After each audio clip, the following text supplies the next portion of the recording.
For this project, we created an experiment studying the correlation of practice and game success.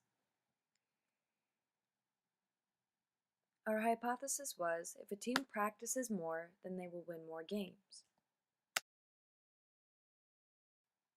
First, we had to collect all our data from the 3 teams we picked: men's basketball, football, and men's soccer. We found that all 3 teams practice on average 10 hours a week. However, men's basketball has won 10 games, football has won 11 games, and men's soccer has won 9 games. I then created 2 graphs to show the possible correlation of data. The first showing the wins compared to practice time, and the second showing both sets of data for each team. For the central tendencies of the practice hours, the mean is 10, the median is 10, the mode is 10, and the mid-range is also 10. For the central tendency of the wins, the mean would be 10, the median would be 10, and there is no mode. The mid-range would also be 10.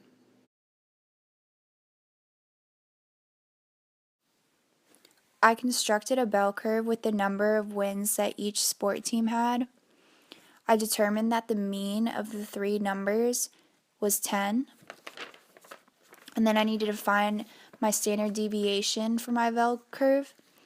So I had to plug in each point, which is the number of wins of each sport had. And then I put that into the variance formula, and I got 2/3 for the variance. Then after that, I had to plug that variance number of 2/3 into the standard deviation equation, so I square rooted it and got 0.816. During this study, we noticed many confounding variables. The first confounding variable that we notice is off-season practices. Off-season practices occur when a team practices in the off-season. For example, football practices in the summer months and could affect their early wins in the season. The next is optional practices. Optional practices is where the athlete has the choice to come to practice. If more athletes attend these practices, the team has a more likely chance of winning that week. Another confounding variable is injuries. If there's more players on the team that are injured, the team has a more likely chance of not doing so well that week or that time frame that the athletes are injured. The next confounding variable is cancellations.